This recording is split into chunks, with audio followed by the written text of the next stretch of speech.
बिस्मिल्लाहिर्रहमानिर्रहीम। अस्सलाम वालेकुम दोस्तों, Wasim Rajput law lawyers online में हाजिर खिदमत है। दोस्तों, आज का जो टॉपिक है, किसी दोस्त ने मैसेज किया था कि मैं किरायादार हूँ और मैंने एग्रीमेंट किया था और इसके बावजूद मालिक मुझे प्रॉपर्टी मुझे बेदखल करना चाहता है, निकालना चाहता है। अभी एग्रीमेंट मुकम्मल नहीं हुआ। मुझे तकरीबन एग्रीमेंट को अभी तो 2 साल का एग्रीमेंट था, अभी साल हुआ है, तो मुझे अभी से वो ब्लैकमेल करना शुरू कर दे कि मैं आपको निकाल और नहीं तो किराया बढ़ाओ। वो सारे एग्रीमेंट में सारा प्रोसीजर लिखा हुआ है। तो अब मैं क्या करूं? अब दोस्तों, एक ये प्रैक्टिस चल पड़ी है कि लोग घर किराए पे लेते हैं और मालिक के साथ एग्रीमेंट भी लिख लिया जाता है। जब मालिक ये देखता है, अगर दुकान है, मालिक उसका बिजनेस देखता है कि इसका बिजनेस तो चल पड़ा है, फिर वो उसको ब्लैकमेल करना शुरू कर देता है। नहीं जी, किराया बढ़ाओ, मुझे ज़रूरत है, ये थोड़े पैसे हैं, आपका बिजनेस चल पड़ा है। बंदा जो किरायादार होता है ब्लैकमेल शुरू हो जाता है।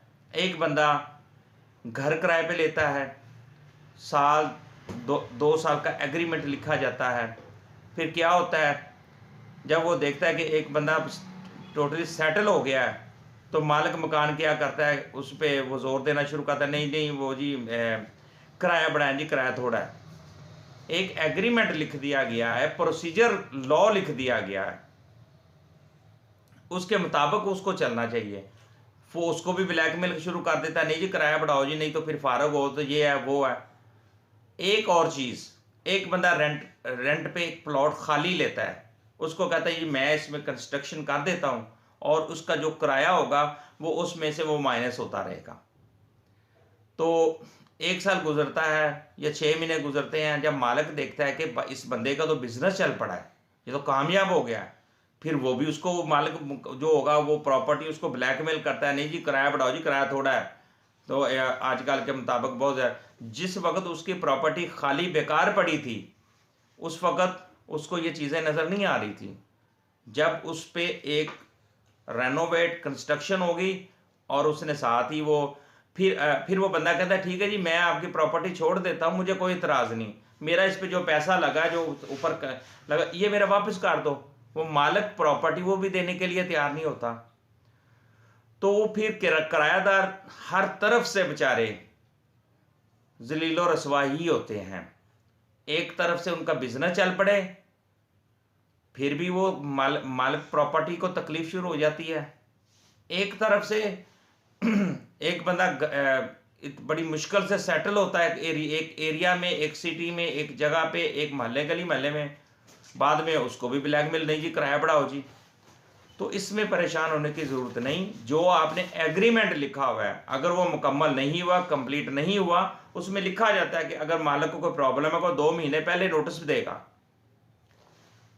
लेकिन वो अब मालिक कहता है जी मैंने ऊपर किराएदार ने जो उसके ऊपर पैसे लगाए होते हैं, मालिक उसको देखता ही नहीं। वो कहता ठीक है मेरे पैसे वापस कर दो, मैं छोड़ देता हूं, मुझे क्या इतराज है इसमें।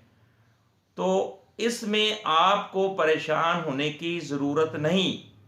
आप जिस सिटी में रहते हैं, जिस एरिया में रहते हैं, उस एरिया की जो अदालतें हैं, वहाँ पे अपने वकील साहब के थ्रू आप पिटीशन फाइल करें रेंट कंट्रोलर की कोर्ट में, रेंट कंट्रोलर की अदालत में। मालिक प्रॉपर्टी को नोटिस करें कि जनाब मेरे इसके साथ ये एक एग्रीमेंट हुआ था और उसके तहत ये पूरा नहीं उतरा और ये मुझे ब्लैकमेलिंग पे उतरा हुआ है, किराया बढ़ाओ जी, ये करो जी, वो करो जी। अब मैंने इस प्रॉपर्टी पे कुछ पैसे भी लगाए हैं अपने, अब मैंने पैसे लगा लिए हैं, अब ये मुझे ब्लैकमेलिंग पे उतरा है, ठीक है मेरे पैसे मुझे वापस कर दे, मैं छोड़ के चला जाता हूँ।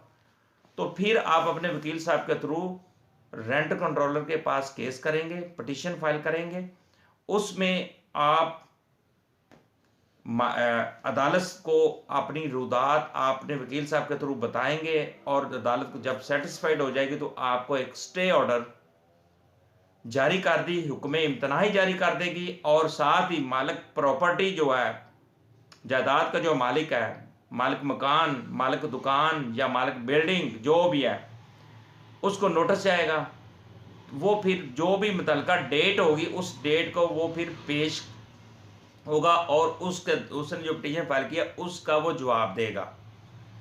अदालत दोनों पार्टीज को, किराएदार को और मालिक को, ऑनर को, दोनों को सुनने के बाद, दोनों वकला की बहस सुनने के बाद अदालत अगर सेटिस्फाइड होती है कि ये मालिक गलत कर रहा है तो फिर उसका वो जो किराएदार का जो राइट है उसको वो उसी तरह रहेगा। अगर वो मालिक मकान सेटिस्फाइड करता है कोर्ट को, नहीं जी मैंने अपनी ज़रूरत के लिए खाली करवाना है, ये है वो, तो फिर वो अदालत दोनों को देखने के बाद कानून के मुताबिक जो फैसला होगा वो अदालत कर देगी।